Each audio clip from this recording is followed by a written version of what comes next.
Aussie Lawn Stars is the first podcast in Australia for the lawn and garden maintenance industry. Hi, I'm Gary Ashton, and my goal is to help businesses survive and thrive with a sharp focus on business systems, skills, and checklists that will ensure you know what will help you stay in business and succeed. With an extensive back catalogue of interviews from our diverse industry, I look for stories, the success tips, and the hard lessons learned. Sometimes we focus on tools and trailer setups and the brands that are the backbone of our support network, but mostly I am driven to find you evidence of what you can do or what you can change to ensure you win. Okay, I'm sweating like a pig in the dungeon here, but welcome to Aussie Lawn Stars, Lachlan. How you doing? Good. Thanks, Gary. Thanks for having me. No worries. I've been gradually adding more and more people back on Facebook as I sort of claw my way back in there under a pseudonym. But I added you as a friend. That's for me. Yeah. Yeah, added you as a friend this week, and I'm like, hey, Lachlan, you want to come and jump in the podcast room for an interview? You're like, sure. So you're in Queensland. I'm in New South Wales. And I think I've got more humidity than you do today, although I reckon I can see a bit of sweat beading off your forehead. Yeah, a bit shiny up the top there. We've got that pending. Well, we're in South Brisbane or Beenleigh is where I am at the moment, where we're based.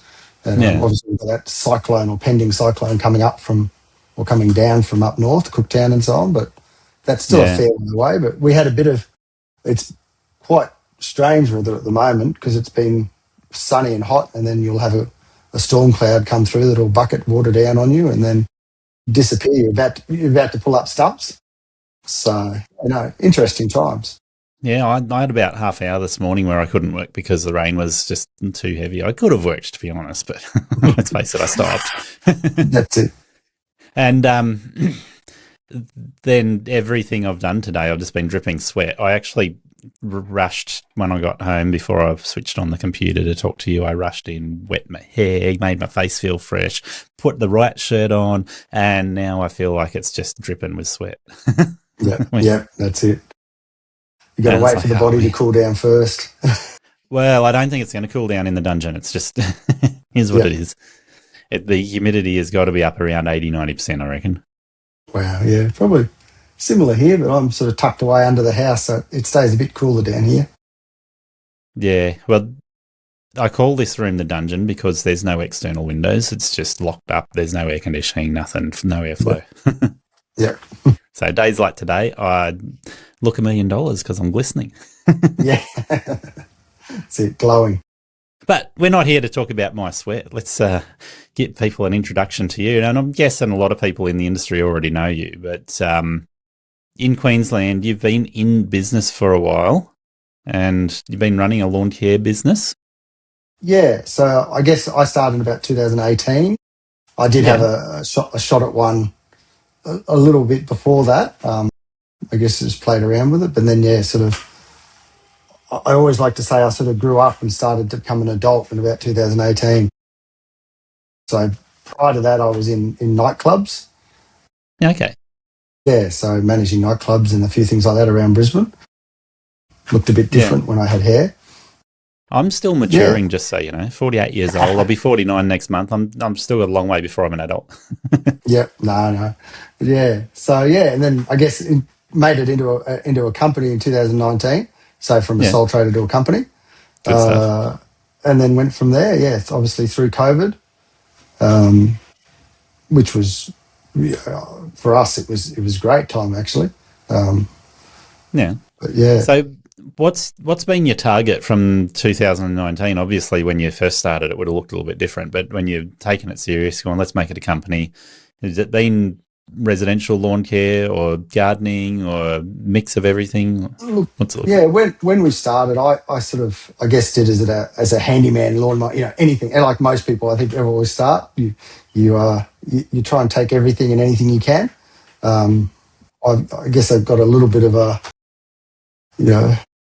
restless soul, so I don't mind playing around with stuff, but you soon start to realise that, hanging a door is all well and good, but it takes you 4 hours and you charge $20 for it. It's not so much fun when you got to pay the bills. But I guess my real goal was always to create something to I guess, the challenge of creating a business that can be successful. I guess is probably more it was there. I love the lawn mowing. I love gardening and things like that. So by default, the lawn mowing side of it was more successful than the handyman side. That probably says something to do with my abilities to do handyman work. And it just sort of grew organically from there. In terms of the mix, I have tried, I guess, to keep I probably have gone maybe slightly differently to everyone else. We grew, and again, you grab everything you can. Then my sort of idea was people and organisations that were easy to work with and for. So everyone that is, I guess, a good customer, I tried to keep. And then people that were quite difficult, effectively, regardless of whether you're making no money or a lot of money from them, they sort of fell by the wayside. So, yeah. Now, when you started, and I think still true today, like a lot of businesses in our industry fail, particularly guys that start without the backing of a franchise, higher failure rate. But at the time you started, the internet was really changing direction so that people felt and found support in our community with Facebook groups. And in Australia, you got LMCA, Professional Contractors, and a bunch of other groups now. But the opportunity to refine your business, refine your customer profile, they call it a customer avatar now, just to be fancy. But those sorts of things, people started going, oh, there's other people there that have learned and give me ideas. And so the idea of having that community where people are supporting each other has made it so much easier to get your business in the right direction and look at where you're efficient, where you need to be more efficient, how do you price, those good old questions on Facebook, how much would you quote? But it's been genuinely helpful. Yeah, absolutely. I think it's, again, listening to your podcast and things like that, you sort of realise that everyone's in the same position, and there's no right answer to it. There's people that do. I think there's one of the guys from gyms that just does. I think $40, $50 backyards in the unit blocks and so on. Yeah, or the small little thing. He does 20 of them in a day, and it takes him 5-6 hours, and it's a great business model. And then I went the other way and sort of got a whole truckload of tools and pretty much do from small stuff to big stuff. The only reason we don't do as much small stuff these days is sort of the gear's too big to move around those properties. I look at street sizes in terms of that. So yep. Yeah. So I think tell me more about that though. Like if we come back to the bigger picture, but that would mean you're running bigger ride-on mowers. Are you doing stand-on or sit-down catching? Yeah. So I guess I started in a ute. Now we run two. I guess almost two groups, two teams. I've got a 20-year-old Mitsubishi Canter, which drags about a 5 metre, 3.5 or 3 ton trailer behind it, which is got the push mowers, the ride on, and room for green waste in the back. So we only run 42s, Hustler 40. I run a Gravely and a Hustler XD. Yeah. So the only thing I went, sorry. 42 is a good size, particularly for the old quarter-acre blocks. So if you're in the inner city, you're probably not going to enjoy it. But around those areas where you're going from quarter-acre up to 1 acre, 42s kill it. And they fit through most gates on those size properties. So they, hands down, a better choice than going smaller or bigger. Yeah.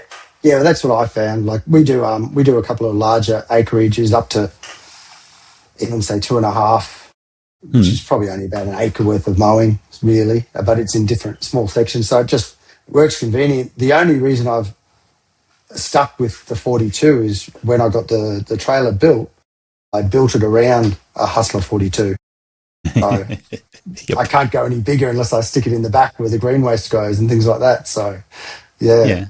So it's got a side ramp. I'm not using my trailer at the moment. I'm actually about to get rid of it. But I built a trailer that was an 8x5. I got a box trailer, secondhand. And then what I did is I made it so there's a toolbox that's 1 foot wide on the left side, but it's inside of that box dimension, which means then I've got a 4 foot wide ramp, which means 42-inch mower goes straight up a 4 foot wide ramp. And that compartment allows me to put a push mower and a ride-on mower in that compartment, and then I've got all my tools in the tool rack on the left side, easy access through a opening door with typical rams on it, so it just holds itself open once you lift it up.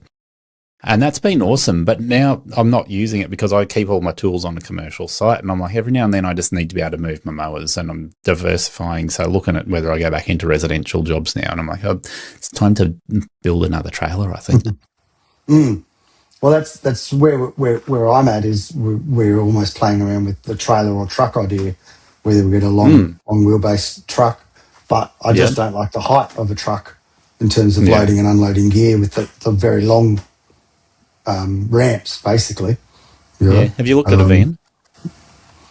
I have looked at a van, but green waste, we do a lot of green waste, a lot of palm fronds. So, that's where it comes in, So in Queensland, you can't get away from your green waste. You got to catch the cooch. You got to pick up palm fronds because everyone's got golden canes. Yeah, we've got a lot of golden canes, a lot of big cocos palms and things like that. We basically probably catch 85 to 90% of all our lawns. You'd be a Catch Pro customer for sure. We do have a Catch Pro, and it serves us very well. Yep. So it's basically, it also is very much easy. We're most of our stuff is 2 weekly. We've got properties that are actually every week. There's awesome. A few we maintain. They're quite larger properties. We basically maintain every week of the year. I love hearing it when people do weekly lawns, and the US talks about that all the time. But in Australia, if you mow your own lawn, you're mowing it once a week. If you're doing a business, everyone just seems to get entrenched in, we've got to do fortnightly lawns. And it's like, why not offer weekly to your customers? And if they don't want it, then they don't want it. But if they do want it, then you're not offering it. You're missing out on the cream. Yeah, and that's it. And these are, I guess you could call them high-end customers, but they're people that just want to come home and have a nice house. And that's what they're paying you for. So they want their lawn to be able to be walked on perfectly or played on with the kids pretty much every day. So they don't have to decide the lawn's long, we can't go and play soccer. We have to wait till the mower man comes. So that's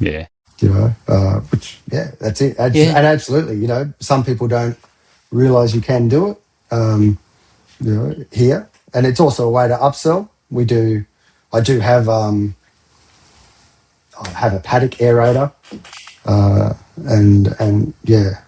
and a vertical mower and things like that. So we've got sort of the whole gambit of equipment. Yeah, so for people that want high-end lawns that look nice all the time, you're set up to give them top quality work. I would like to think so. We haven't quite got to the cylinder mowing yet up here. Or definitely I haven't. There's probably one property that may be looking at it. He pretty much wants his, I think he's got kick. I think he pretty much wants it looking like a soccer field. He's trying to get it as low as he can with a rotary mower. Watch out, Conrad will steal it off you. Yeah. But that's it. So and again, the good thing is, they're happy to spend the money and the time that's needed to do it. Obviously, as everyone would know, you get some customers that want a bowling green lawn but don't want to pay the price for it. Of course. Yeah. So, I think that comes down to how you price, right? So it may be too early to jump in on pricing, but let's just talk about it. So if you and don't answer or say none of your business if you want to, I don't care. But when it comes to pricing customers, the variety in our industry is huge. And I was just talking to somebody outside of our industry today, and he was saying, people are charging $250 to mow lawns, like $250 an hour to mow residential lawns. And I said, yeah, they are. I said, but they need to. Keep in mind that the average person who's doing residential jobs is lucky to punch out more than 1,000 hours of productive work in a year. So half of the amount of hours that you would be punching out as a employee of an organization, which this guy was. And I said, I'm on a commercial site all day, so I can do 2,000 hours in a year. And the difference in amount of hours that I can do and the productivity means that I don't need to charge $250 an hour because I'm not losing time traveling between jobs. So that's a massive thing that comes into it. But if you're talking high-end customers and you're like, okay, these, the average customer in Australia, I'm going to say, is $1,600 a year. You might say otherwise, but I think the average across Australia, you're probably talking $80, 20 cuts, $1,600 a year. So you're talking higher end customers than that. And if they then go, all right, we want the high end, but we only want to pay $1,600, $2,000 a year. Yeah, exactly. Price dictates what they get. Yeah, and that's it. I guess I don't know whether others are in the same as me. We do a lot of obviously quoted work. Yeah, and of course. In some ways that's dictated by travel time as well. We travel. For example, we would travel. I travel down the Gold Coast, which can take a ridiculous amount of time these days, up to an hour. So, and then we basically go down and do a run up back to Beenleigh. So you have to attach your travel time to your costs there. But so yeah, those customers are going to like the quoted work, right? Because they don't have to worry about the price going up because of you couldn't mow because it's wet, or you got to account for a couple of extra things while you're there. They know that the quote is the quote, and then if you need to quote something extra, you quote something extra. So it keeps them happy that they're not getting hit with hidden costs. Yeah, and a lot of that is obviously the commercial side of it, that we go down for body corporates and for an office block and things like that. Yeah, again, with the high-end customers, we generally are on an hourly. And it just makes it easier and more, I guess, transparent for them. I like you. I'm just going to say I really like you, because the argument that I see online is quote everything. Don't ever give your hourly rate to anybody. And if somebody asks you for an hourly rate, they're a red flag, right? I argue the opposite. I'm like, are you in business or are you a cowboy? Because if you're a cowboy, sure, just treat everybody like they're a red flag the moment they look at you sideways. But if you're in business, you need to understand the exchange between their expectations and my expectations. And, if that means the right customer, like we were saying before, needs a fixed quote so that they know that their expectations are around that fixed quote, right? This is what we get. This is what we're paying for. Another customer is like, no, I need to know that if I need you for 4 hours, I know what I'm paying for. And if I need you for 2 hours, I know what I'm paying for. And if I say, hey, I want you for a day a week, I know what I'm paying for. Yeah, exactly. And a lot of that, like with those customers are exactly that. I guess mine was years back with one of I guess you could say the customers that just want stuff done. Is they bought a new property and they were getting their garden landscape. And again, it's a friend of theirs that does it. They just waited because he was busy. And I guess there perhaps is some budgeting to it. And we're not talking multi-millionaires. But there's some budgeting to it. But, they wanted an idea for their house. They knew that he would provide what they wanted. And the price is negotiable. It is, the price is the price. And, they know they get good work. So they waited 3 or 4 months for him to come and landscape their garden for them. And it turned out very beautiful. Yeah. So we're lucky to have, I guess, some places like that we work for that will just ask, when you've got time, we want that done. And you just go, we'll budget it in, or we'll budget in a time in, I guess you could say. And when I did residential customers, I had one that was like, I want you here every week for 36 weeks out of the year. And then, as often as it needs it in the other colder part of the year. And yes, we do want you to do top dressing and aerating and weed treatments and all that, but don't ask us. Don't give us a quote. Just do it. Yeah, that's it. We're paying you, as I said, to look after our properties. Well, when I first quoted them, they were worried that they wouldn't be able to afford it, and they were pretty well off. But they're like, oh, it takes us a whole day to mow the lawn. And I looked at their lawn and I said 3 hours. And they're like, no way, don't believe you. and I was in and out of 3 hours, and they were really happy with the quality of the work too. Yeah, yeah, and that's what I find. Like as I said, I guess over the years, I guess it's almost 6 years now.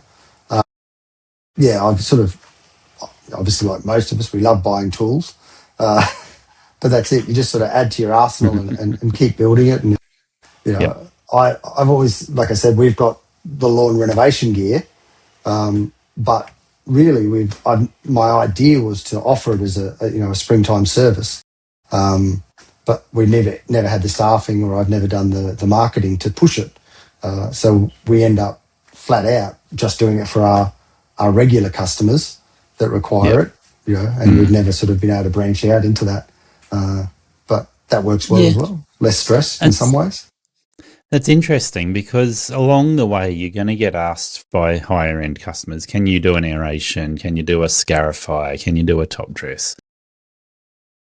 Unless you're in WA, you're only getting a couple of your higher end customers that are asking for that. There's a few places on the East Coast that will have every customer wants it, but I'm assuming you're more like me. It's like one or two customers might ask for it. So in WA, they will be like, all right, the next month we are just doing lawn renovations, and we're going to wreck our body for a month, but then we're done. Yeah. Yeah, it's very seasonal, isn't it? As opposed to, we sort of, even for our customers, I guess it's more we're judging it and going, well, we've had a dry year this year, we don't need it, Yeah. And that comes, I do agree with, if you get to the catch versus mulch argument, but again, we catch it a lot, but you still end up with a lot of clippings, and when it's growing here, it's growing like crazy. So, it catches up fairly quickly. So on that debate, and I historically have been mulch everything, don't catch anything, and if the customer wants catching, they're a red flag. But realistically, and in Cooranbong, New South Wales, the amount of blue couch that I have is pretty low. So one or two customers where the old residential quality ride-on, when it would hit the couch, it would go bleh. You'd have to slow down to a crawl or lift the deck or whatever else, right? So in those instances, even though I wouldn't have admitted that catching grass is worthwhile, it's obvious that that's going to make a big difference on couch compared to buffalo or kikuyu.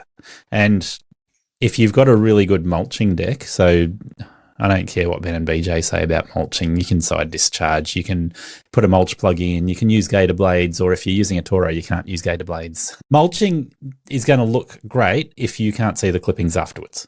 And if you can't see the clippings afterwards, then mulching is as good as catching, but there's a place for catching. And for you, that's 95% of your jobs. Yeah, and again, in essence as well, it comes down to a price point for some customers, and just what they want. Some customers like their mulch because they do believe it goes back into the ground, and I'm a bit of a believer in that. It helps the soil. Me too. Yep.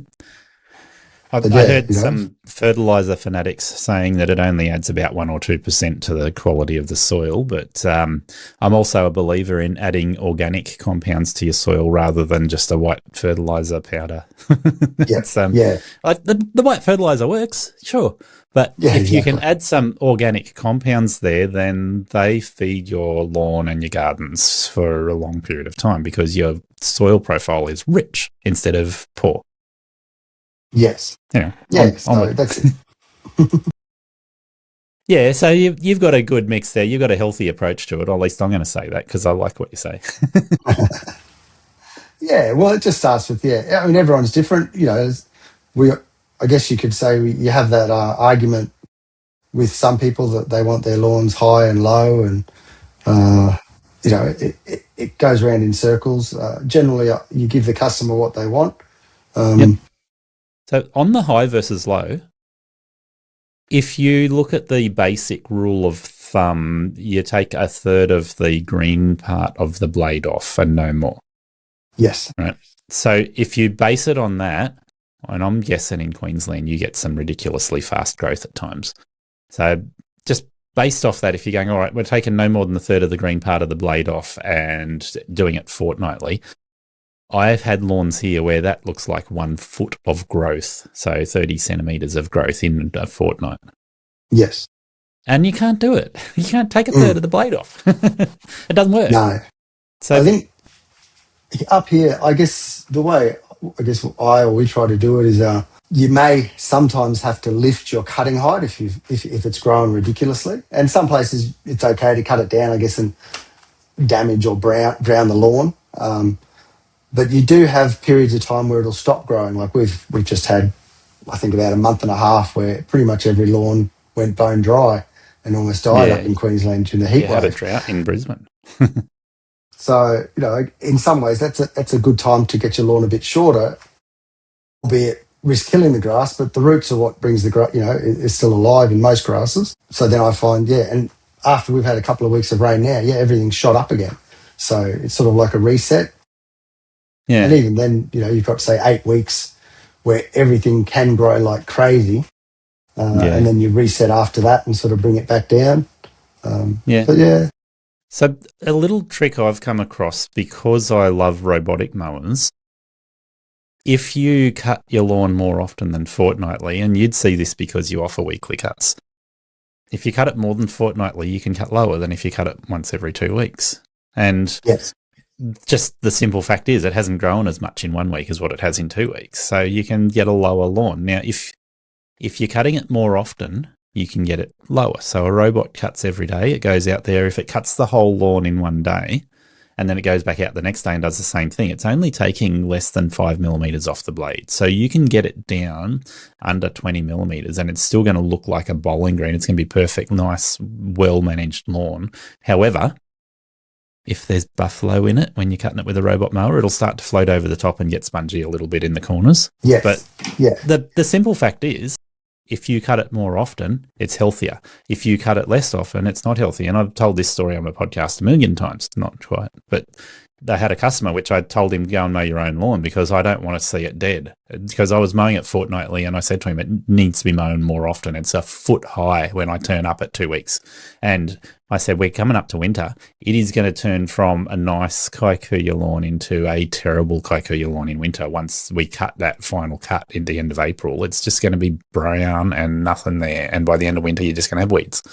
I said, at least get out and cut it in the alternate week when I'm not here. But if you can't afford it, then just mow it every week yourself or get a robot on it. Yeah, I've been planning on investigating robot mowers for a little while, but it's that ability to put it on a site. I think I've only got 2 that may use a robot mower or that would want one, again, that want their lawns mowed every time, but also one of those, I think they're a little bit old-fashioned. They like the idea of having someone push a mower around the joint.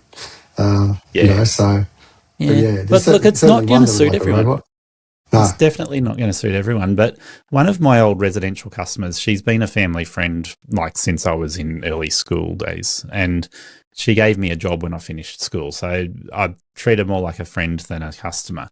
But she called me up a couple of weeks ago and said, I saw the robot on your mum's place and I've been getting my grandkids to mow the lawn since you stopped mowing it, but they just don't turn up very often. Look at putting a robot on it. And I just put a robot on it last week. And initially, she named the robot after her deceased husband. And she's like, he never mowed the lawn, so now he does. And then she decided to name it after her son because her son's pretty helpful. Yep. Yeah, she was one of these dyed-in-the-wool people. I want to see somebody here cutting the grass. I want it to be nice, short, and cut weekly. So, great customer. But I think she's a better customer with a robot on her lawn, to be honest. Yep. What machine did you put on there, if I can ask? Segway. It's a residential yard in a new subdivision. It's got like 250 square metres of grass total. A Segway I-105, I think they call it. And it's capable of doing up to 500 square metres. It's a fairly flat yard, fairly easy for it to manage. And then she actually wants to be home when it mows out the front of the yard. So she opens the gate, manually tells it to go out the front to mow, and then the backyard just gets done automatically. Okay, that works all right, doesn't it? It worked so far. We'll see how we go. But I think her biggest problem is going to be she's elderly and can she remember which button to press to make it go out and mow the front manually? Yep. Yeah, But that yeah, works well. she loves it. And I think that's a win. But yeah, it's not going to suit everyone. If you look at robots like your zero turn mower, if you have a machine telling it which way to turn, and they operate on a skid steer platform. If you have a machine telling it which way to turn and it's got to turn on a slope, it's going to struggle. Yep. So, so you got to get the right mower for the right place, I guess. Yeah, I've got one that's all-wheel drive that can handle 40-degree slopes. I've actually got a couple of them like that. And then the majority of them don't handle slopes well, so they work best on fairly flat lawns that can be maintained daily. And they look like a bowling green, to be honest. They just look phenomenal all the time. Yep. Yeah, no, that's it. It's on the list, but we'll get there. I think because now you don't have to put the wires on either, do you, for most of the sites? Someone did tell me the GPS isn't quite up to scratch in Australia yet. It is. It's definitely up to scratch, but there are a couple of things that you need to be aware of in how they function to make sure it's going to do what you need. So the one that I installed for this little old lady, it's got a GPS on a 1 metre high post right beside her house, and it's not as effective as it would be if I put the GPS up on the gutter level so it can see the full sky. So I need to go back there with a gutter mount and just put that GPS up higher, and it'll make up for that inefficiency in GPS, just make sure it can track better on that side of the house. But yeah, they're definitely very capable. Australia has the technology. A couple of brands are whinging about Australia and GPS quality because they are not up to speed. Yep. Yeah, well, I think the still machines, last time if I remember, they actually use an older version of someone else's software. So the still machines are sort of, were at least a generation or two behind. I don't know if that's the case now. They brought out some new robotic mowers in the last year or so.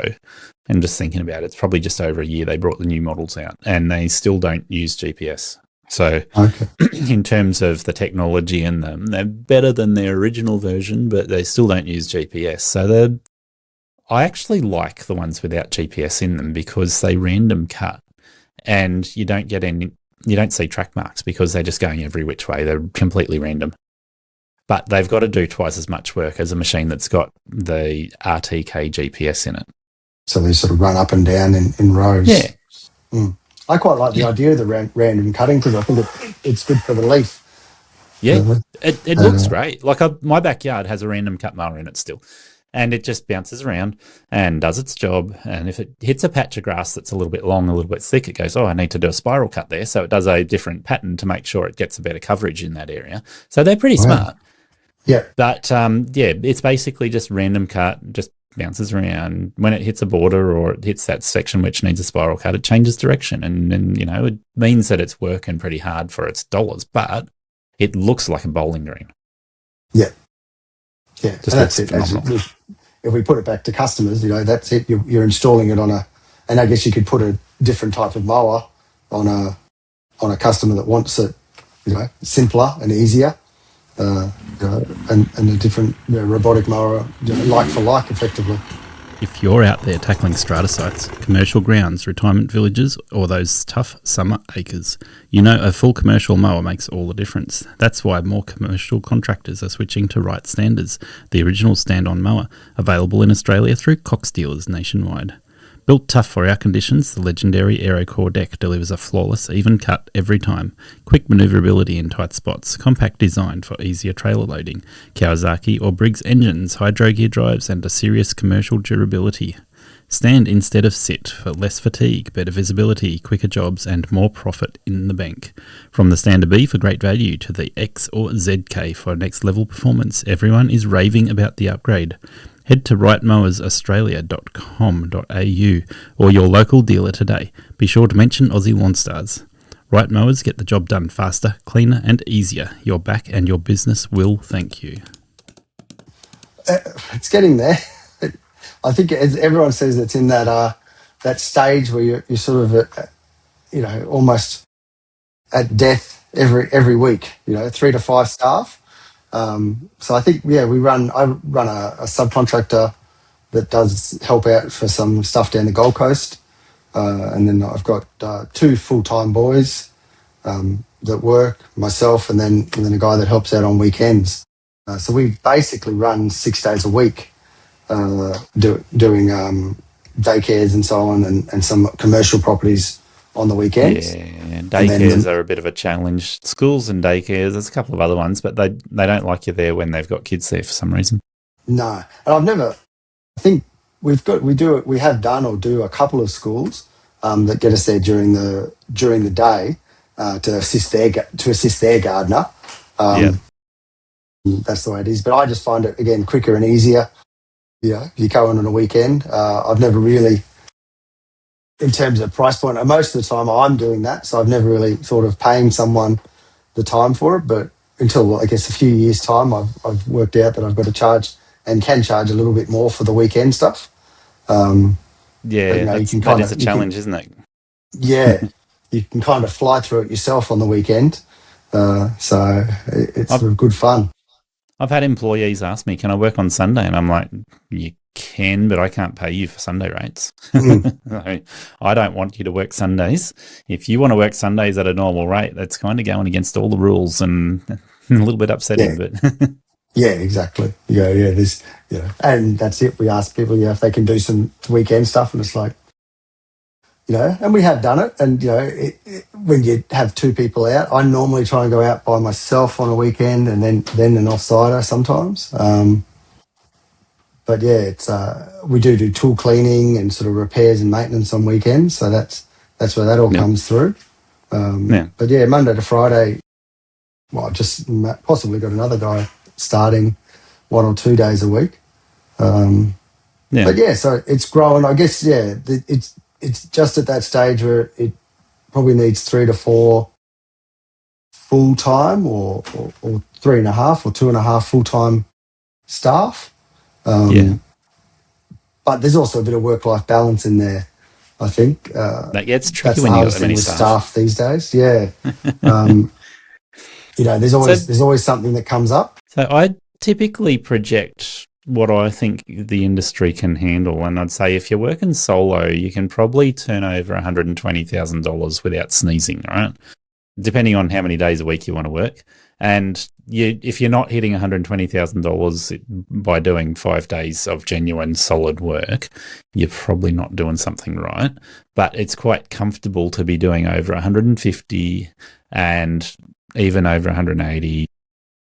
Plenty of people do over 200 or 250 solo. One or two I've heard of doing over 300,000 in solo. Yeah, So it's amazing money. what I then would say, like to push back against those guys who think that they're awesome, is when you put on an employee, they're going to work half as hard as you, and that's all you should expect from them. So if you have a $300,000 turnover solo, not a lot do, and then you put out an employee and they're doing $75,000 worth of work, it's like it's pretty hard to grow that business model, right? Yeah, I think you definitely are. Yeah, I mean, you hear it all the time. No one works as hard in the business as you. But I found it. I've got a dodgy knee that I've got to get replaced very soon. So that was something Yeah. that sped me up to put people on. So I'm off the tools more and Yeah. more. Um, Yep. but yeah, I guess I looked at it even sort of like a subcontractor model. Mm. Even with employees, is had my core business, and then if someone would prefer to do more, I guess, garden work, then we try and get more garden work. If someone's better at lawns, they go onto the lawns. But yeah, I think as a business owner, yeah, that mindset of everyone has to work as hard as me is probably what is most people's undoing. You don't But mind it's not the 10, replicable, is 12 it? hour days. Yeah. I've got a guy that's working for us at the moment, and great kid, and Yeah. he's doing big hours, Mm. but he's trying to distract himself from other things. Okay. Yeah. But it's not manageable. So even then you've got to go take 3 days off. Take the weekend and a Friday off, because Yeah. you're gonna burn yourself out, and you're no good to anyone. That's challenging, isn't it? Because if he's distracting himself from other things, how long before he undoes and, like you say, burns out and goes, I can't work at all? Yeah. And or he, suppose it's an addiction. He gets stuck on his addiction. He doesn't turn up on Monday, and you're like, well, what do I Mm. do? Yeah. And No, that's it. So it's that's that's a challenging one to deal with. And I think, like you say, that work-life balance is not just for you; it's also for your employees. How do you make mm, sure that what they're doing is sustainable so that they can keep on working for 5 years, 10 years, 20 years, instead of turning around in 6 months and having to hire again? yeah, exactly. So I mean, we've been lucky. I've been lucky, yeah, because when I started putting on an employer, I guess I went with a full time guy. I've got a fly running around. I can Um, see that. yeah, and yeah, I guess he was a family friend, a friend of my daughter's. He was Yeah, great, and it's just flowed on from there. I have nice. advertised and got some people, but most of them are long term. But yeah, that comes at a cost of less work, less profit, I guess you could say, um, Mm, and more management of them. I'm playing around with the idea of trying to get down to 4-day weeks. Um, yeah, for everyone, that'll potentially be. not during winter, Yeah, but it's a yeah, bit easier in winter. But come summer, just for that, you can obviously you know the same. There's some weeks there where it gets very hard to do 5 days, flat out for yep. a month or two straight.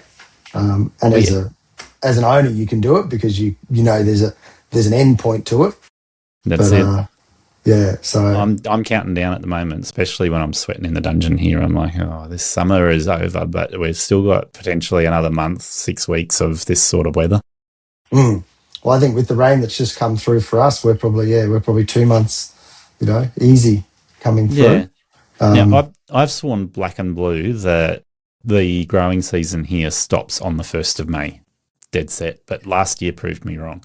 And the growing season continued through till more like the end of May.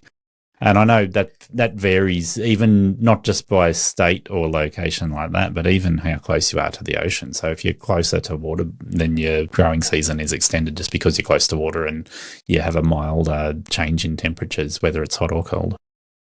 yeah, I think last year was probably June that we went into monthly, and then probably I'd like to say September for some, and then October for the remainder. Um, Back into fortnightly. Yeah, and I I, find that's I true too. It usually is sort of either mid-September or end of September here before most of them are back to fortnightly or weekly cuts. mm, and yeah, what I guess again, I tried to streamline the business, but what I also do is, which probably isn't the best management side of it, is you want to make the call yourself. So rather than saying we go to monthly at 1st of June, and then we go to fortnightly, 30th of October or September, it's like Mm, I'll call it. I might call monthly a bit early, but that means I'm going to call fortnightly a bit early, rather than being yeah, dictated to by, if you do body corporates, they like that, they like those dates where yep, they can stick to it to calculate their monthly cuts and things like that. yeah, Um, but yeah, most of the people we work with are quite flexible. You send them an email and say, we can probably finish up a month early. But again, you finish up a month early, but you might start a month and a half early on the other end, and you get effectively more value, more money for the year by sort of dictating your terms to yeah. them. And if they see that you're doing that based on weather patterns rather than just to annoy them, then they're going to start going, all right, we can appreciate that Lachlan knows what he's doing, and we're not just being taken for a ride. Mm. And that's it. And some of our customers, blow out over winter when there's a dry winter. We go from monthly. We might do it 6 weekly, which is painful. Yeah, Yeah, you started a bit earlier, and it looks good. And as you say, you're looking out for your customer. I don't know about other people, but I don't necessarily like rocking up and mowing the lawn that doesn't need to be mowed. Um, yeah. I'd To a sort of certain much rather. point, you can do it, but it just gets dusty and yeah, really obvious that you're not doing anything productive. Yeah, that's it. And the old adage of work when there's work. So if there's no work on, you can maybe spend some time doing something else. Especially we're usually flat out during summer. Yeah. So if you can spend some time during winter or when there's a drier period, you know, that's the way I looked at it. You know, take rain as a blessing rather than a curse, because you always know Yeah. if there's rain and there's no work, it's probably going to be growing on the other side of that. So, you know, there's Yeah. plenty of Look, time. it's much easier to convince your customers, not that they need convincing, but to discuss with them the options of going, oh, I want to mow your lawn as often as you would mow it, if you Mm. look trustworthy. If you say, hey, Yeah, I want to do weekly cuts, do you want me to do them as often as you would do them, or do you want me to just do them when it's absolutely crazy to do it fortnightly? And you'd probably get them across the line on at least doing weekly cuts through the summer months, if nothing else. But if you're like, I want 36 cuts a year, and most of your customers want 20 cuts a year, then you're going to lose some. yeah, that's it. And I think that's it. It's choosing your customers. Again, you know, you'd know the same. You work hard to sort of get those customers and the business that you want. Um, I do find it hard now because you constantly, I guess for me, I always feel like I'm worrying about making sure there's enough work Mm. to keep people employed, you know, because you don't, you know, all my boys are, I guess, are casual. So they're Yeah. on full-time hours basically. But casual workers. So, So you know, and I casual haven't loading. taken, yes, casual loading. Um, I haven't taken the step. I could probably do full time, but then I worry about, you know, what do you do when they want 4 weeks off somewhere and you've got to put another staff person on that you don't have staff team member on. Yeah, Um, exactly. so, but Yeah. yeah, so we always end up with too much work. Mm. I find, which is good, but that comes into the Facebook groups and having the ability to ask or raise your prices, which is a big point.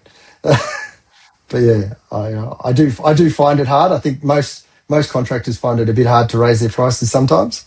Um, Yeah. but I I think it's think that. it's daunting when you are worried about losing customers, right? And Mm, that's one of the reasons why my recommendation has been don't raise your prices on every customer. So what I have done traditionally with residential customers is go, okay, I've got some customers that are exactly at the price I want them to be. I've got some customers that may even be slightly higher than that, but I don't feel like I'm ripping them off.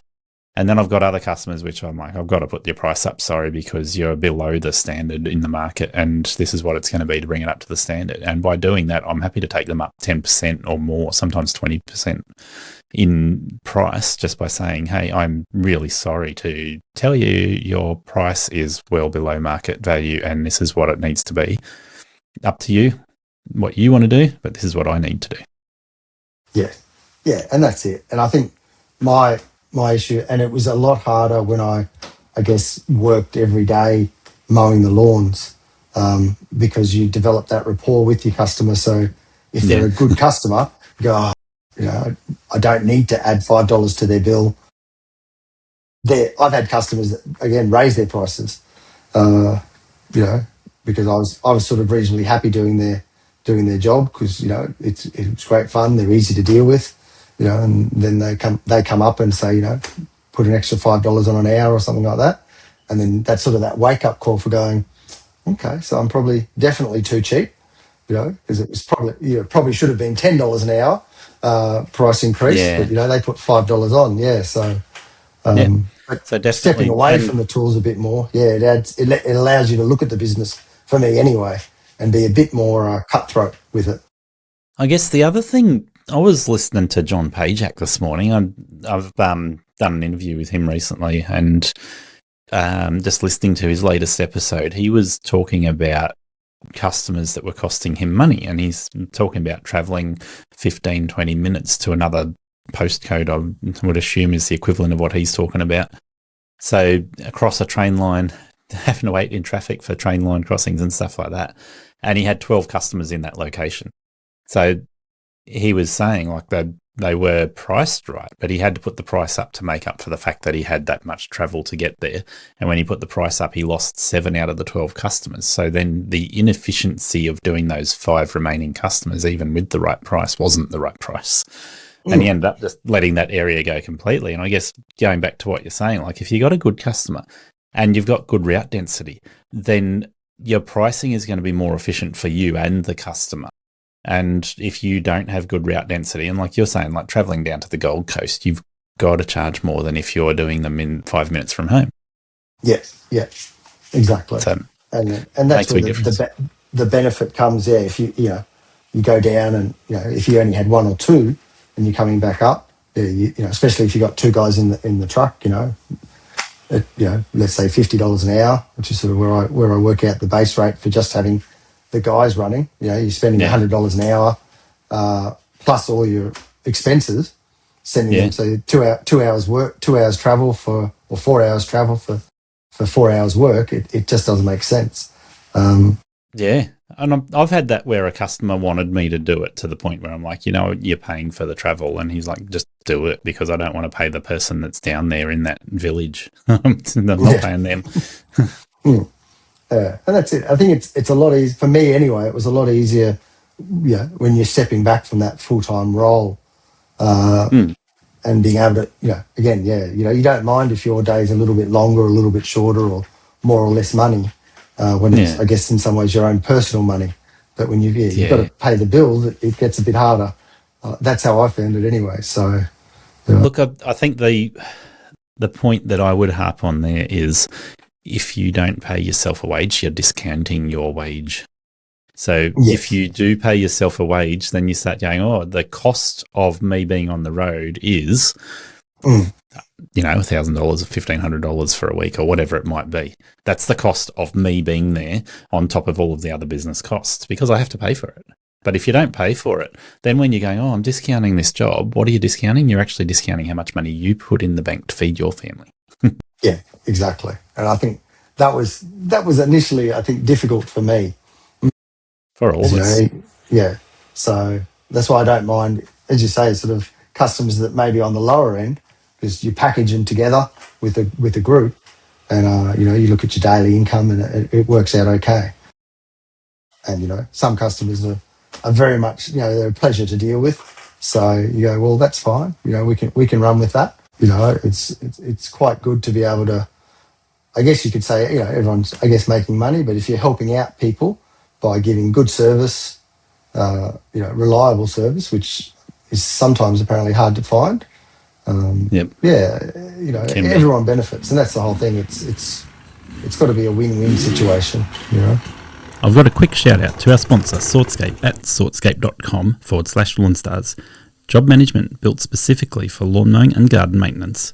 If you're still running your business off a paper diary or a basic calendar, Sortscape gives you the stuff they can't. Drag and drop scheduling, route optimization, automatic customer text and email reminders, plus job timers, so you can track time on site and cut the after hours paperwork. Visit sortscape.com/lawnstars. It also keeps your crew organised with customer history, notes and photos right in the app, so you're not relying on memory or pretty sure we did that last time. Visit sortscape.com/lawnstars. Yeah. So, Lachlan, I want to just make a slight change in direction with this interview now, and I think you'll appreciate it, hopefully.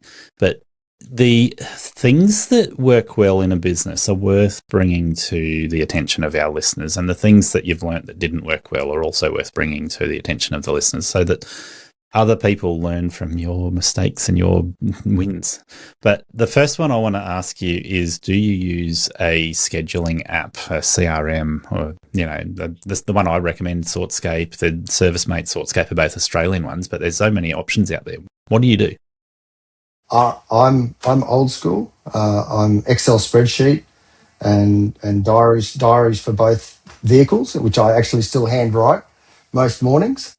I have looked at the Sortscape, and I'm about to look at pushing the button on that. We have work phones, so yeah.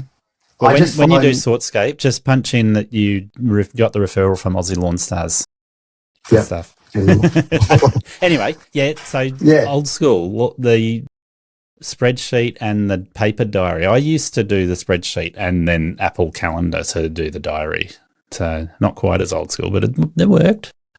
Yeah, I find the diary easy to write for the because you don't have any electronic devices, if you're not there, say the boys on their phones, Yeah.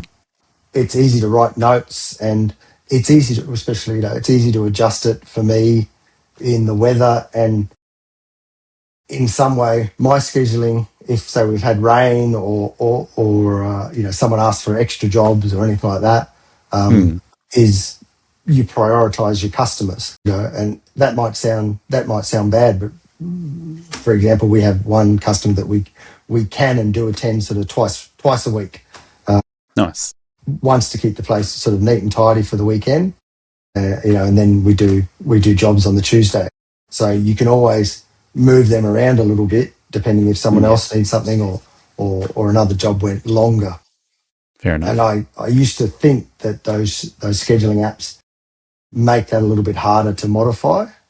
Yeah, I've heard people complain about being able to do changes. So a scheduling app locks you in for that customer's Tuesday every week sort of thing. But if, they are listening to the users and trying to make sure that they can cope with changes and deal with things like that. So I actually am thinking about talking to Sortscape myself about my situation and saying I want lots of flexibility around that so that I can push jobs around all the time and just go, okay, I want this to be weekly or once every 5 days or Tuesdays and Fridays every week and things like that so that I can change it. Yeah, staff get sick or, they have head colds and they can't, get everything done in the day. Again, we sort of work by the fact of, there's always another day to do it. So if someone's feeling a bit under the weather, go, okay, well, can we, if you can, let's do this job and that job and see how you go. If you can't, we'll pull the pin and we'll fix it. We'll work it out tomorrow, kind of thing. Yeah, I think they need that flexibility, but they also need the flexibility of, I might be there every Tuesday, but I want to bill that customer once a month, or I want to bill them every time I'm there, so that it's either really transparent, this is why I bill them for the work that I'm doing, or they've got a fixed bill every month and this is just getting billed once a month, either before I start the work or after the month's done or whatever it looks like, so that there's flexibility there to go, okay, I might have a customer where I turn up and do 10 different jobs, but I'm not billing them individually. I want to bill them for the week or the month or whatever it looks like. Yeah, well, we use Xero as the accounting software, which I think matches apparently with Sortscape. Does. So, they work together. Yep. Yeah. And I generally try and invoice of a night time for every job that we do. There are customers that of a night time or weekly if we're doing multiple attendances. So that works very well for us. I guess it's still a smaller business. But it also I like to try and keep the billing to a week period, so you can obviously marry it against your wages and your expenses. Expenses, I guess the set expenses aren't really a problem because it doesn't cost you much more to stay on the road whether you're working or not working. But wages especially for me, I like to be able to look at it and keep my figures so I know what I've done week to week. Expenses, if you buy a piece of equipment, it might completely ruin your week if you look at that profit and loss. But wages to turnover is something I look at. Wages are the single biggest expense for anybody growing from solo to having 2 or 3 units out there working at one time. And I think that's the biggest proponent for me with putting robots out, because they reduce my labour costs. Yeah. It doesn't matter what the cost of the robot is when you're reducing labour. That's it, and I think it's the hidden costs, especially like let's say superannuation isn't that hidden, but it's hidden because prior to I think 2026, you could sort of pay it whenever you wanted. So it's one of those things like your GST and your tax that if your cash flow's not up, you sort of let it fall down by the wayside, and then you end up with quite a capricious bill. If you pay a casual employee, I think you're going to be starting at about $33 an hour off the top of my head. Yep. You might get them a little bit cheaper than that, but that's basic starting price for a casual employee. That's what you pay their hourly rate to be. But then you've got to add super on top of that. And super used to be 9%. Now it's more like 12%, I think, off the top of my head. I think it's 12.5. Xero does it. Sounds right. Processes it automatically. Yeah. Yeah, it does, which is great. Saves me the hassle of trying to think about it. But that 12.5% on top of $33 an hour, you're getting close to $40 an hour just for that. And then you got to think about your workers' comp and stuff. So your labour is your biggest cost in anything you're doing. Workers' comp insurance is a massive hit, especially when you start going from, again, a sole trader to even one person and up to two and a half. It's I think as a company, you can cover yourself, be a working director of the company, and you're covered under the workers' comp policy, which is great because it gives you a bit of peace of mind in terms of the difference between income protection insurance or going, if I hurt myself on the job, it's actually under workers' comp. But I think, off the top of my head, I'm up around $5,500 this year, I think. Yeah, I think I'm a bit over that. That's I'm thinking you would be. Yeah. You hope that you've told them the right figures and you don't end up with a bill at the end of the year when you declare it. But yeah, that's it. To allow for that as you're growing, you've got to think that your wages are skyrocketing, and that bill adds up quickly. And I think, that's when you've got to be on top of your figures. And I try and review. Well, I review, I guess, weekly when you're paying the wages. Especially if there is a big knock to your expenses, and you may not remember that, you put something in to be repaired and it just came out and cost you, $2,000 or something. Especially when you're sort of talking ride-ons and so on. But then I have tried to get in the habit of reviewing monthly and every 3 months, because I guess it's sort of to that idea of planning and even planning what we're going to be doing for every season. So at the moment, I guess I'm looking at, have we got enough work to get through winter? And what that goes with what jobs can we do during winter? Because, you obviously, we do mulching. We've got one of the properties wants, sort of a dry riverbed installed and things like that. So it's nice, which I find interesting. So I'm happy to take on those jobs. So doing jobs like that puts you into not just maintenance but landscape work. Yeah, I call it softscaping.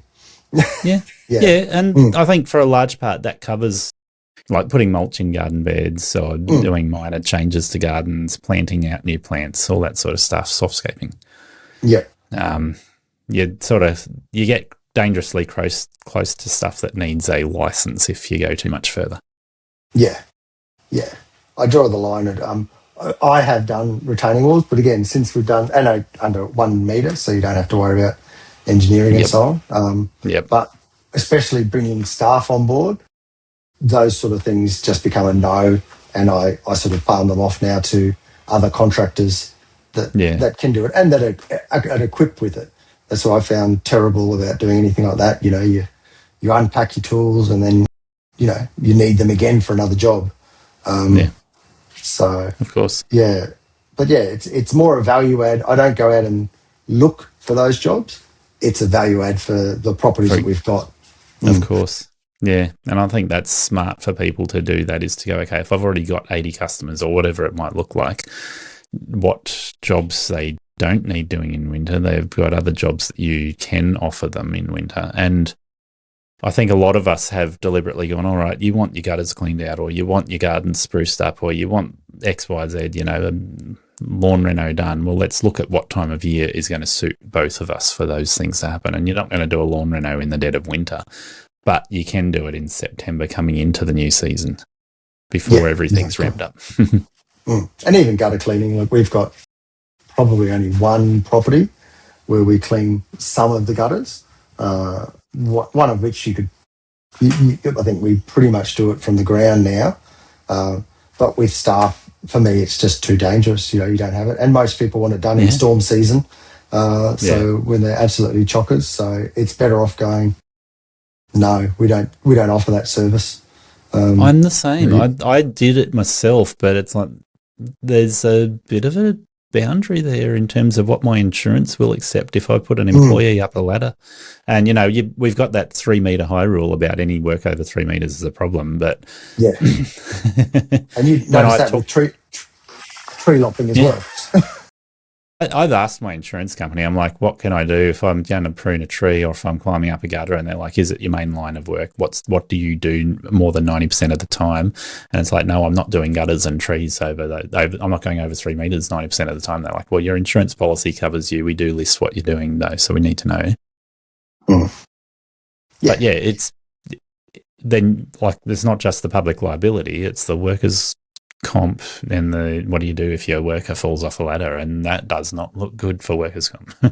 no, yeah, and again, it comes back to you trying to look out for your workers. So there's Mm. and that looks after your business. It's like if someone wants to take a day off because they're getting sick, or for example, we've had the rain, and one of the guys again is quite happy to work in the rain, and I go, well, I'm not necessarily happy to take my tools out in the rain. But secondly, if you work in the rain for one day and you're crook for 2 days, it doesn't help anyone, So you're better off Yeah. taking the day off, and then we can make up the hours, to your schedule and to the team. If we do a couple extra hours here and there, especially in Brisbane in summertime, so you got the light. Mm. Yeah, that's it. And you guys would have a lot more pressure to work in the rain because you're in Brisbane than what I might get down here in Newcastle area. Yes, But well, you always get the people that think you can, and you can, and we again, that's where that scheduling app sort of comes in, where we go, I'm not going to mow that lawn in the rain because we're just going to destroy it. But I can do that one because they don't really care. We can run over it quickly, and the soil and type and everything like that. it's been a while since I've had to say, no, I'm not touching a lawn because it's too soft from the rain. But I've actually got that this week, a couple of areas where the water is hanging around again. And it's been a while. It's like, I can't do that. I'll get bogged. Yeah. And I've been bogged plenty of times. And that's it. Yeah, we've had sort of 2 weeks of rain being around, so you're starting to fill back up. It's not just mowing on concrete anymore. But it's also a case when it gets wet like that, where I'm looking at a job where I go, all right, I automatically know I'm going to double cut. I'm going to spread the grass back evenly so that it doesn't look untidy when I'm mulching.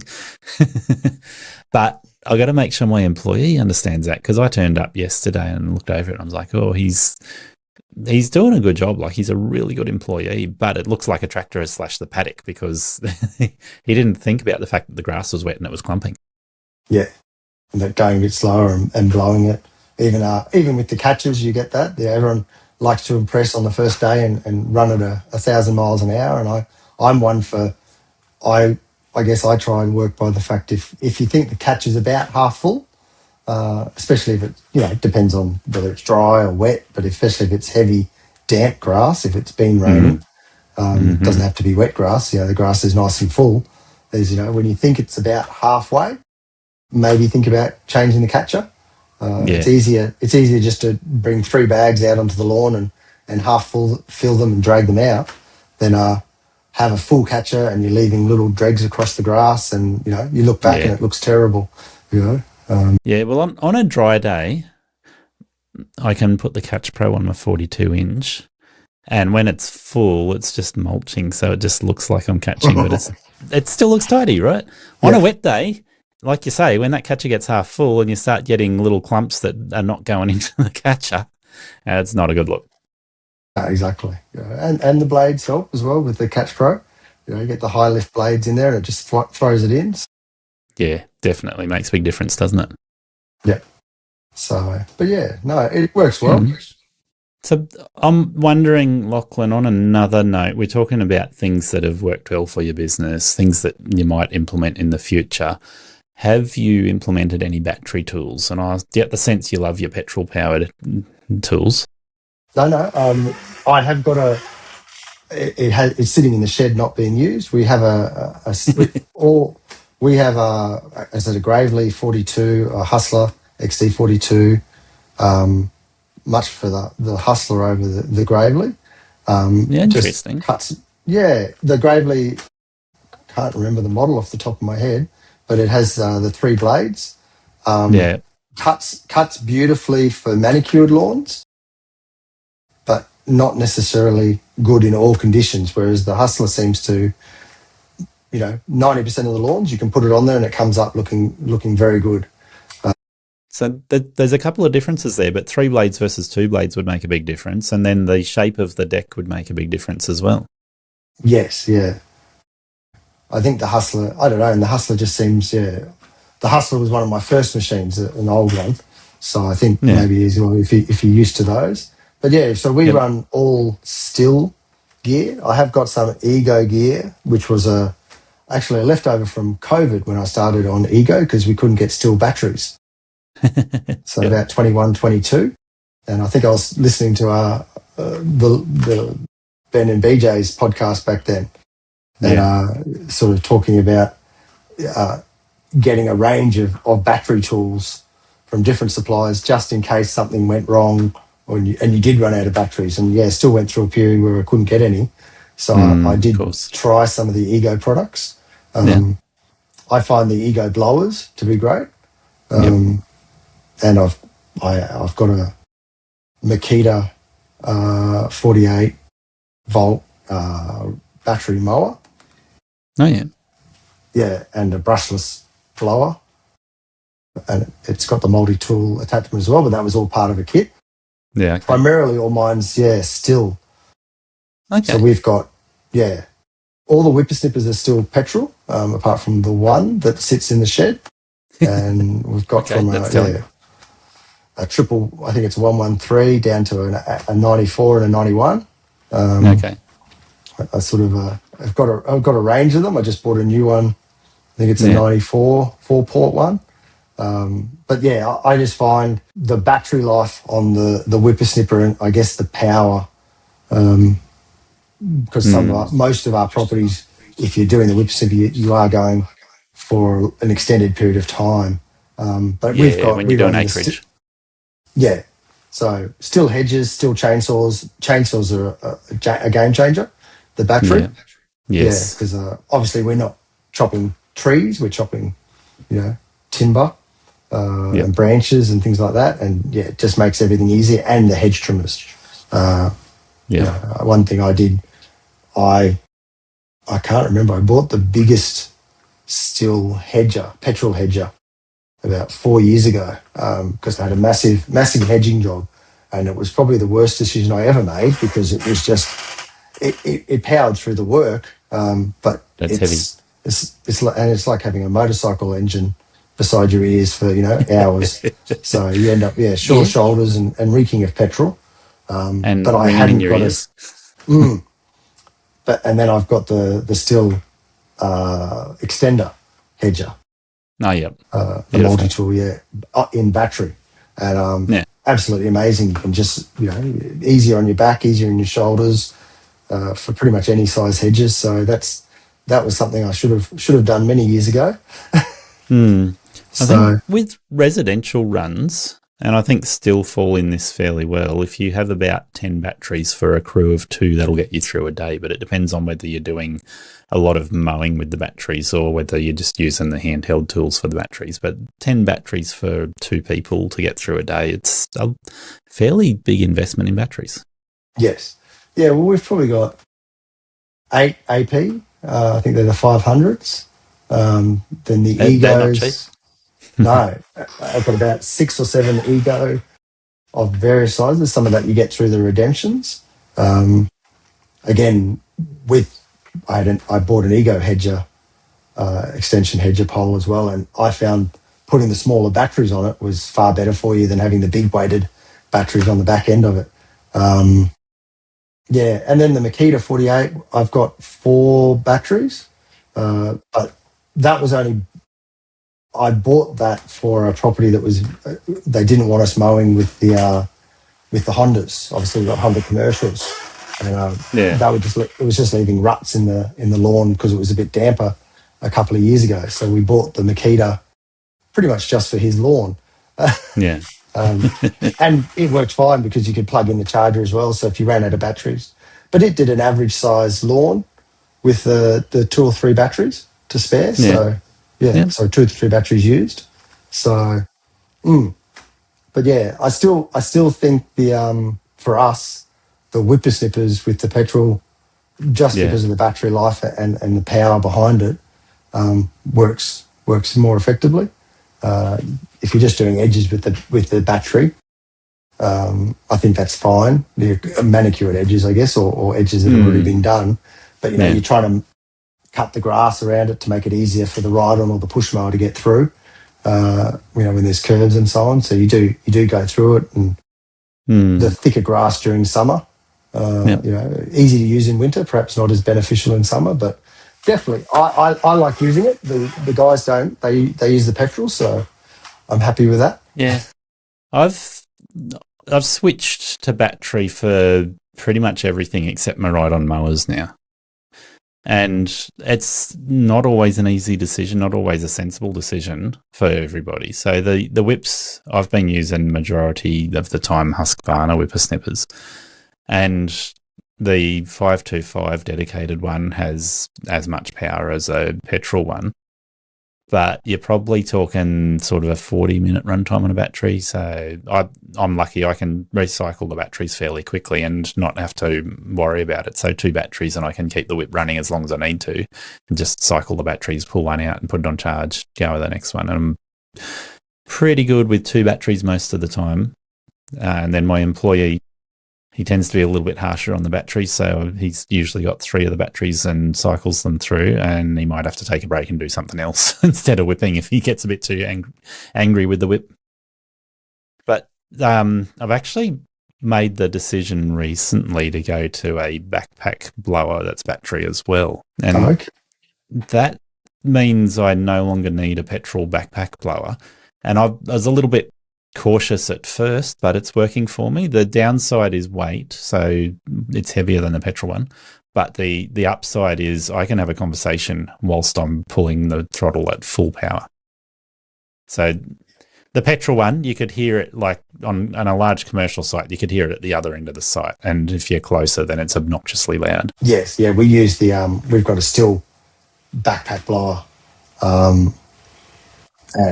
and that's great fun. But I've got one of the large, I think it's 100, I don't know what model is it, the Ego, blows like 124 cubic meters of air through it, and that's great as well. And that has great runtime. Yeah. You really can't get, you don't finish the battery in any one property at all. Yeah. They do chew through the battery, but again, if you're only doing 4 to 6 places a day, you only need 2 or 3 batteries with that anyway. Well, when I was doing residential, I was using a Makita battery blower for a little while, so 2 18-volt batteries on it, and it would have with healthy batteries, a 12-minute runtime. But it's surprising how little blowing you need to do on residential work. And so with 2 sets of batteries, you get through a day comfortably. And even 1 set of batteries in winter, you just you don't need to do that much blowing most of the time. It's not what you think. But doing commercial sites, I've had several commercial sites where the backpack blower is the only option to deal with long driveways, roads, car parks, that sort of thing. Absolutely. The switch to battery at the moment, the only one I was actually willing to do, and I paid for it out of my pocket, I'm not sponsored, it's Crest. Yeah. Yeah, I've looked at the Crest stuff, but again, for me, Stihl's been, again, not sponsored. Yeah. Stihl's been a great brand. I don't think I've had probably a couple of warranties on some whippersnippers early on, but not anymore. That's good. But yeah, so everything just seems to work well. Doesn't like the heat sometimes. And again, Facebook groups and so on are very good with the tricks of opening up the petrol cap or pouring water on your machine to make it start and things like that. Not to mention the old wetting the trimmer line, which I have tried, and I do believe it works. Though I think it heard it from the manufacturers do it. Yeah, I think, Even from Silvio at Still, so he's pretty high up in head office at Still there, and I brought it up when I did an interview with him, like, what do you say about this? And he's like, yeah, definitely keep your trimmer line in water. yeah, I think I probably heard it on your podcast and maybe on Ben and BJ's years ago, Yeah, but that's it. I tried it. I do think sometimes it seems to split the ends a little bit more. It doesn't just depends on break off cord. in chunks. Yeah, but you certainly lasts longer by putting it in water, and you don't get that burning. Sometimes when it jams up in your speed feed. I use speed feed heads, and I'm I using seem to two think it types of helps cord. that. With the whippersnipper cord, I'm using two types at the moment, and then keep in mind I go for a thinner cord because it's a battery tool. But I'm running 2.4 mil with a Whisper Twist, which is a Husqvarna cord, or a 2.4 straight round cord, and that's generic brand, so I don't even need to mention it. It just is what it is, and they both work pretty well. The twisted one seems to be better in some situations, but overall, I'm looking for something that's fairly quiet and tracking straight. So the round cord thing seems to track the straightest out of all of them, and reasonably good wear, doesn't split, and all that sort of thing. So I'm pretty happy with that. I've got I think we run.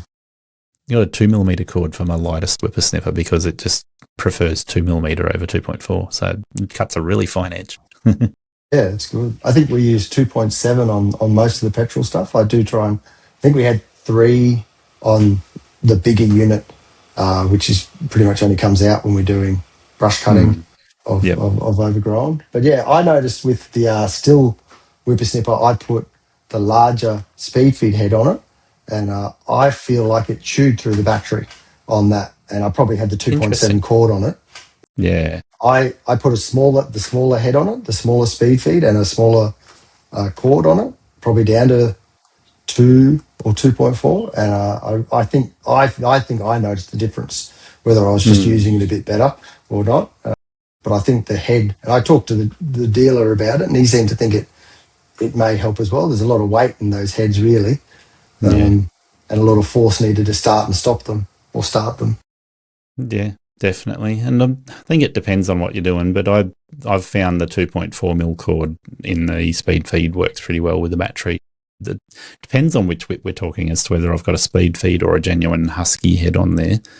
The Husky 525 whip, their genuine head works with a button that's beside the throttle trigger. Keep in mind, this is their battery 525, not their petrol one. When you push the button, it's like a little magneto releases a bit of cord. Okay. Just gives you that magneto switch for half a second, allows the head to spin freely, lets a little bit of cord out and locks back in again. And it's it's great. I love it. It's not as quick to load the head, but you can load twice as much cord on that as what you can on a speed feed. Yep. I love Yeah, it. that's it. Mine are all the bump feed. I've heard that with the Ego ones as well, having the reverse spin. Is that the Ego or the Husqvarna? So the Husky one I'm talking about is for letting cord out. The button lets cord out, whereas Ego I think they might have one that lets cord out, but their predominant marketing has been for the one that allows you to feed the cord in. So with the button, you just hold the button down and it feeds the cord in when you've put it in there. Yep. They're both Yeah. handy features. Save your time, make it easier.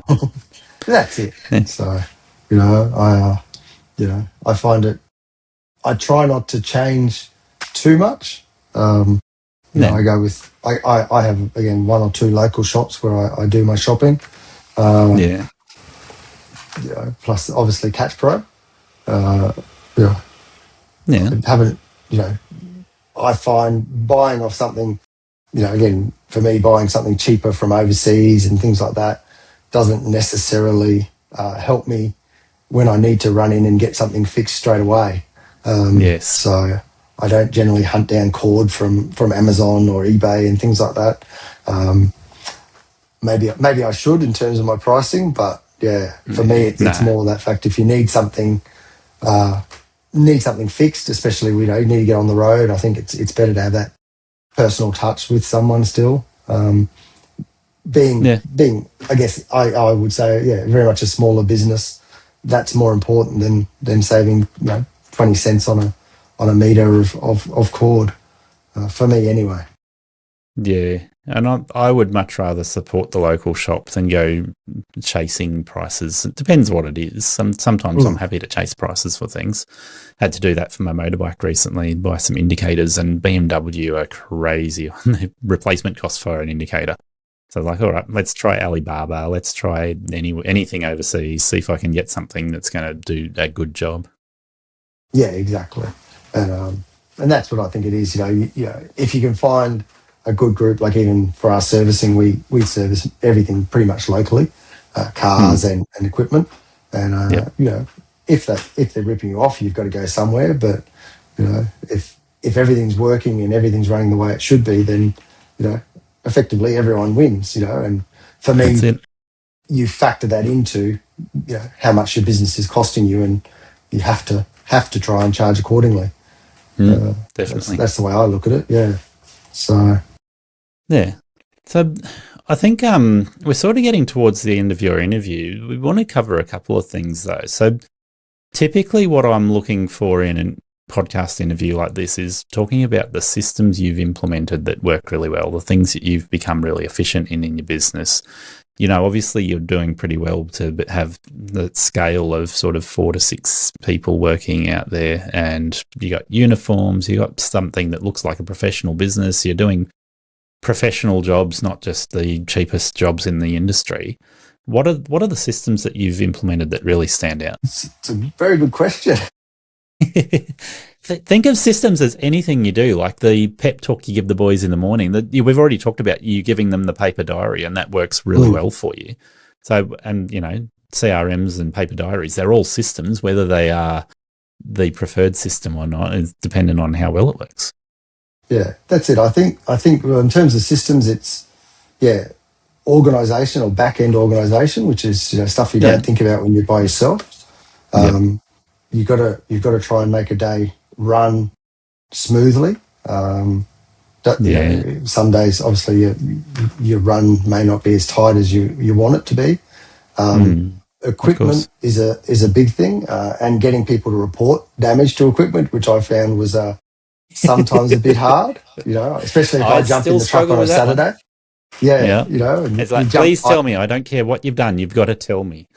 Yeah, I went to grab a whippersnipper and the head was all broken off it and wasn't working. I'm going, great start to a Saturday morning. But yeah, I guess the systems is, for me, it's more diligence with that back of house stuff, makes the front of house work better, I guess, and that's maybe from a bit of a management side of it. You've got to, once the day is going, we're lucky enough to, I guess, have most of the tools, and we do have, stuff for preventive or emergency maintenance, spare blades and so on, pretty much in stock. Some of it's at the house, some of it's on the truck.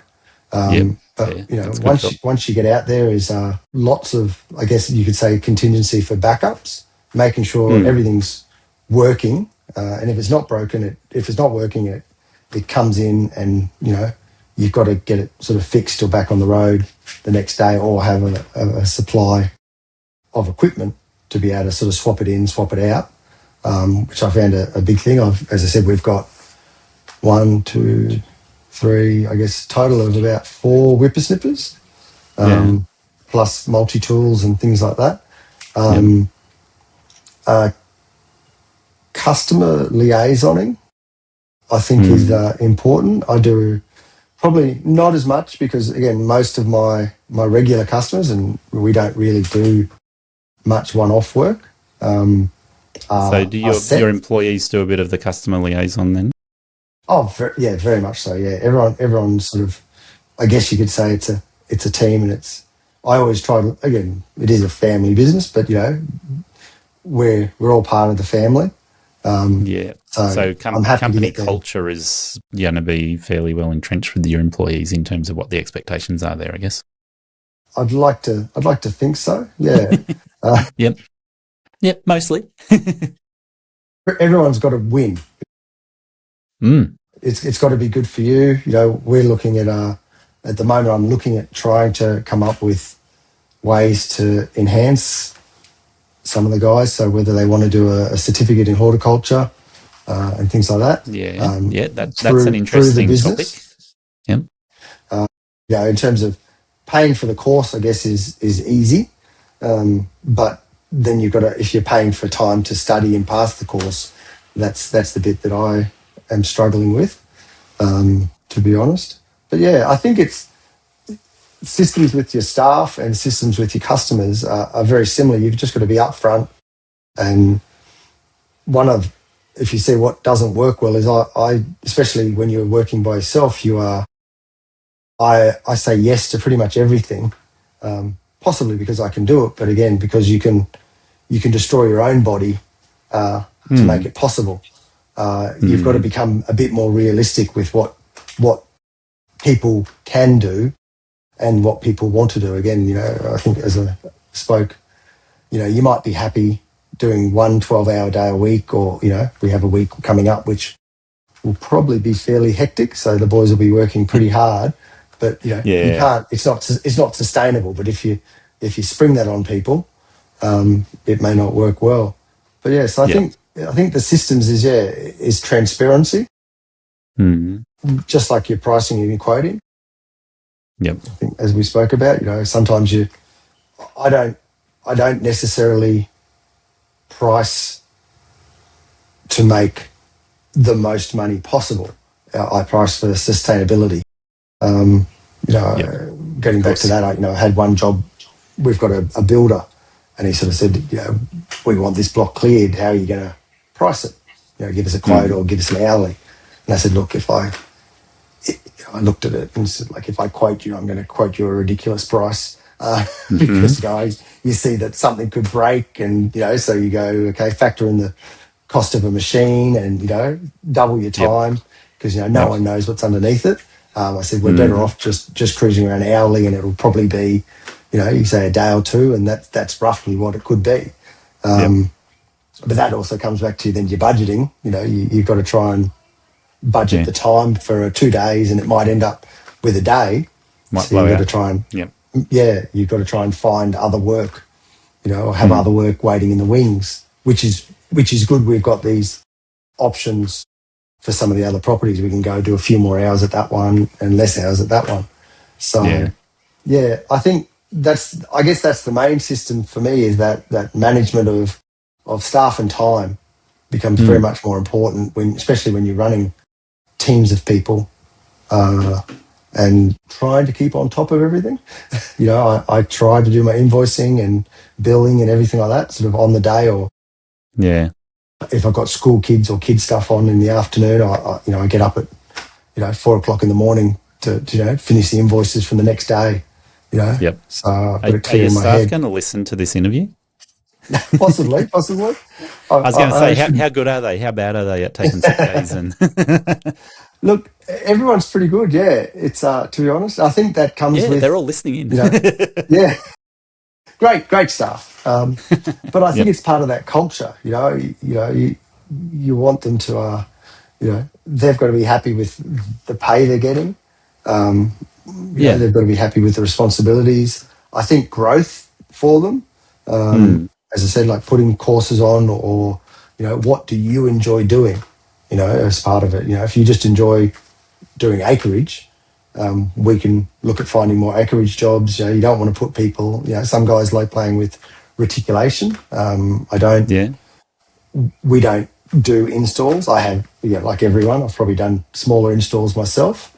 But now I've got a guy that I shout out, Andrew, that I sort of refer the installation work onto. But one of the guys, likes playing with installations, and if it keeps him happy and keeps him learning, and he's doing a good job, I think that's what you've got to do. I think, gone are the days where you can tell your staff you're going to be earning $18 an hour and you're working 45 hours a week, and if you don't like it, you can get another job. I think it's those benefits, but then you've got to watch your systems and your billing coming in the other side to make sure they are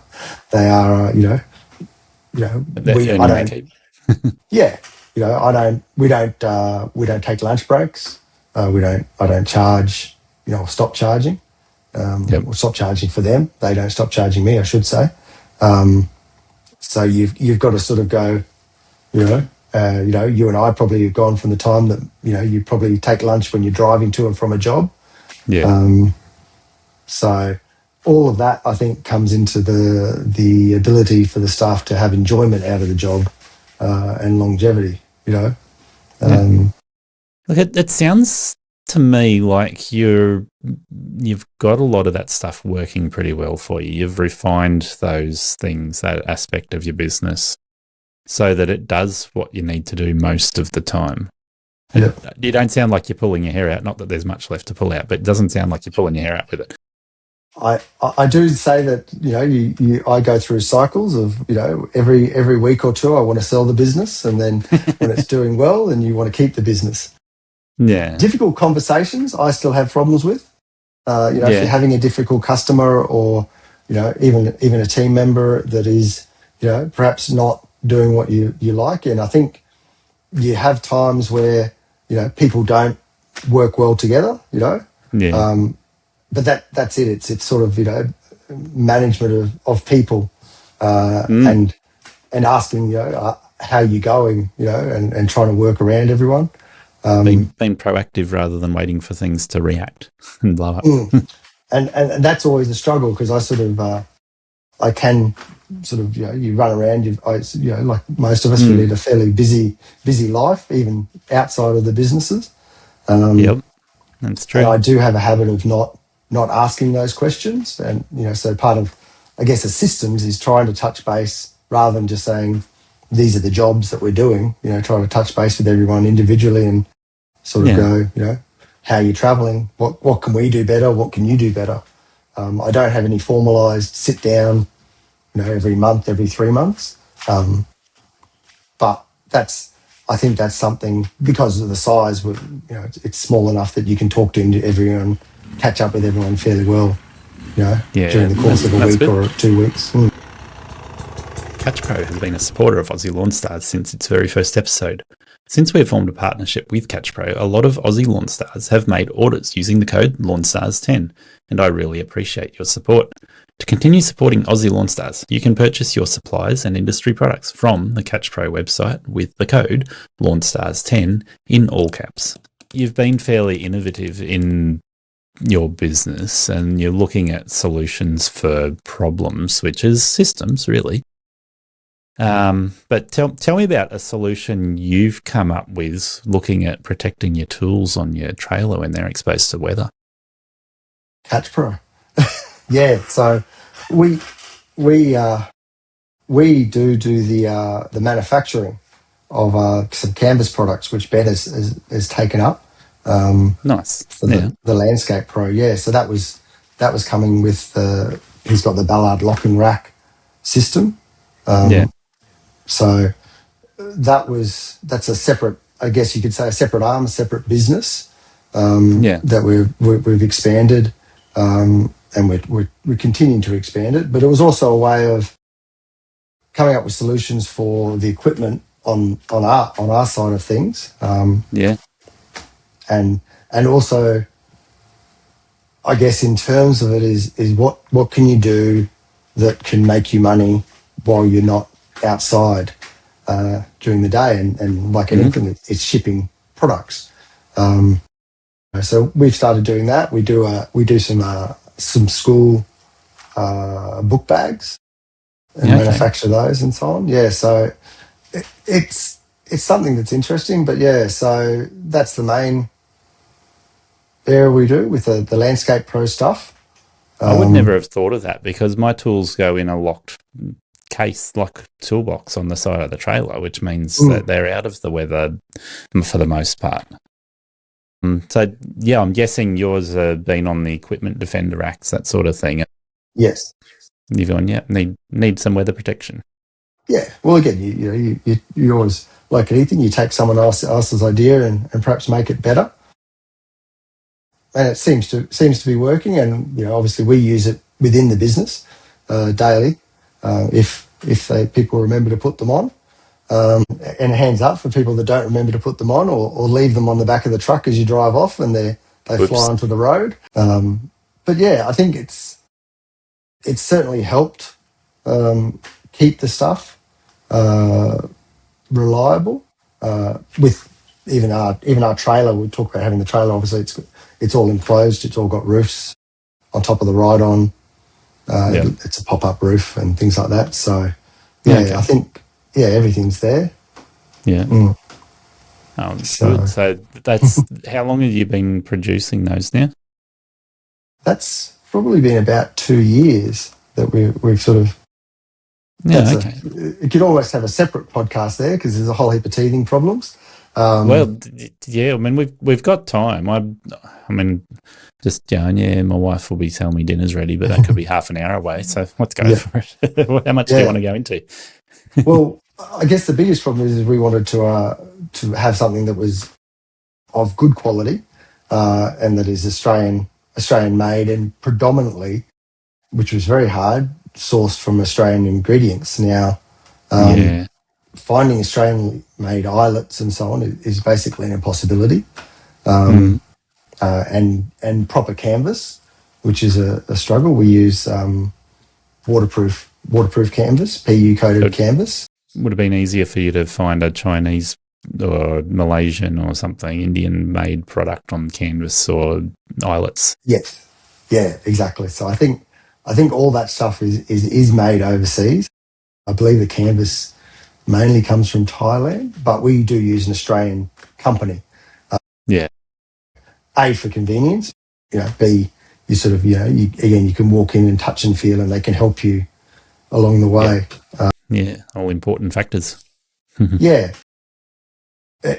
We don't buy from overseas. And it is a quality, well, actually we do. We get some canvas all the way from England. Okay. Yeah, direct to us. But that's mainly English canvas. No. Surprisingly, it's there's a camouflage canvas that we used, and you're not allowed to have army camouflage in Australia. It has to very much be sort of your Roblox sort of looking style. So it can't resemble actual army camouflage. Green, actual military stuff.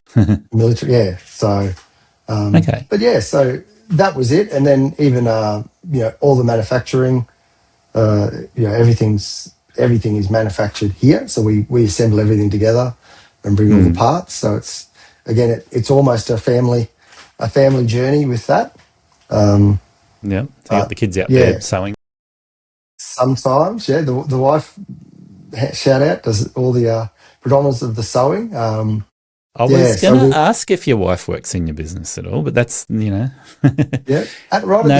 can do more than sewing these days, but she's doing Getting something. back to the lawn mowing, I would say women are far better at details sometimes. Definitely. And I would love to be able to. We do have all male staff. So one of the things I am looking at is that, because we have, again, properties that are a premium that perhaps just need an eye cast over them to what makes it look good. My observations, again, I've had a couple of female employees and I want to remain friends with these girls, so I'm not going to bag them out on that publicly. But my observations are this. Girls' attention to detail, yes, better than boys. We're generalising here, so not always true. But it is often the case. Attention to detail, boys more muscle. So if you're moving a lot of mulch, you probably want the boys on the job. If you want a really crisp edge, you probably want the girls on the job. And that's very generalised. Obviously, there's a lot of variables and it's not always true. Yeah, no, absolutely. And that's it. I think, but that's the same thing as bringing a team together. You want a team that can help, not everyone's going to be good at everything. Exactly. Yourself included. You got to know your limits. I'd like to be good at it. Yes, that's it. That's it. So that's where the canvas thing came from, and it's a grind and it's a struggle, but we do factor it in.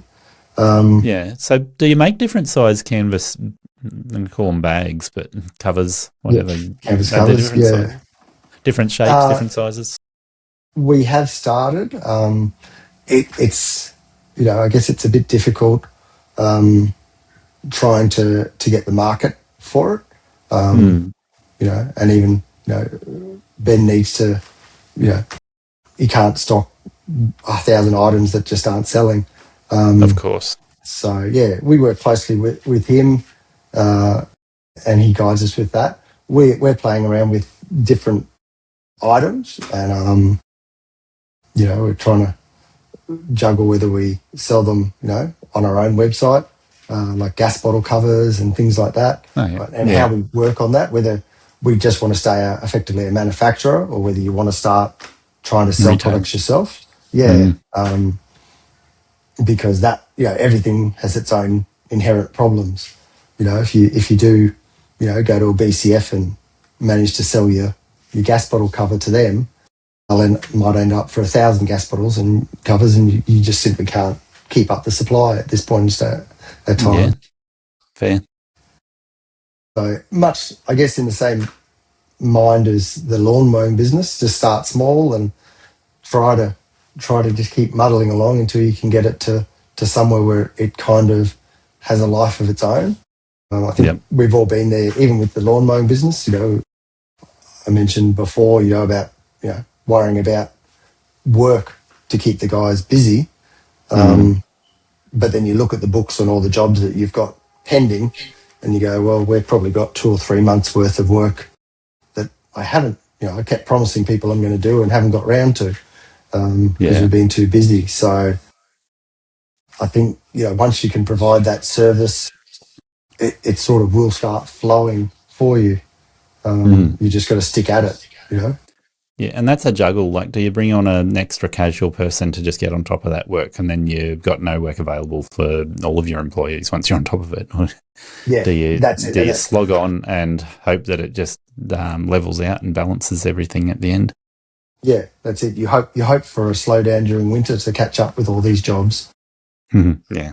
But then, as you said, if this rains here, we're probably in for a fairly long summer, and then there's different issues there. I do have a daughter that is coming back from about a 6-week holiday from overseas that I might be able to wrangle into giving me a hand.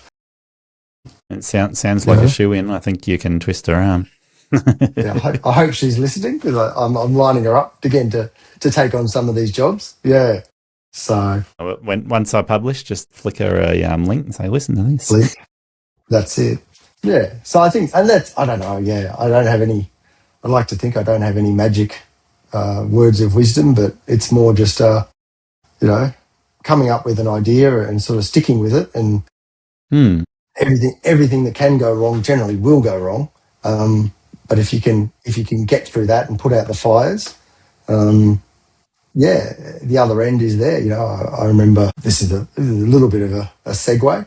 I remember driving along and hearing an almighty crash to when I realised I left my door open on the side of the trailer, and I guess luckily managed to run it into a concrete pole on the side of the road. How I'd done that, because I'd been driving, I think, for probably about 10 minutes, last job of the day from the tip. Wow, yeah. So past many, many things, many cars, whether it just opened up or not, I have no idea. And I remember sitting myself.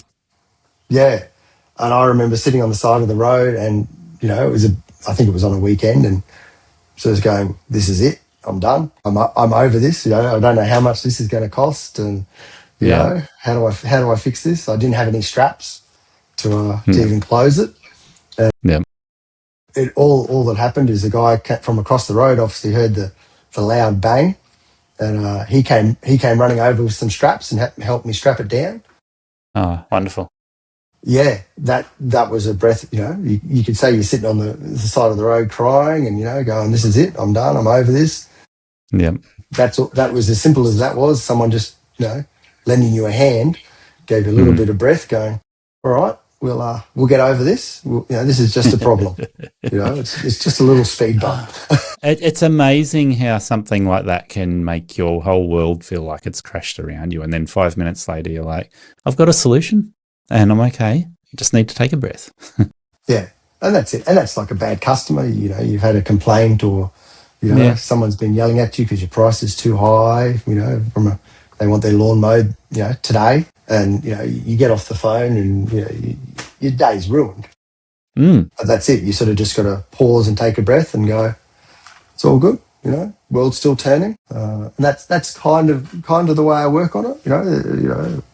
You've got, as you're going up, you've got kids, there's always, I don't necessarily want to call them problems, but, you always, you always come up against situations that, and if you can just persist and get through them, and that's, again, podcasts, Facebook sites, you see the shout outs. I'm not very good at asking for help, but you see plenty of people that put their hand up and say, I've had a bad day. Can you give me a hand? Even if it's a messenger, and you see guys, responding on Facebook, give me a call. Don't just put it on here. Happy to have a chat.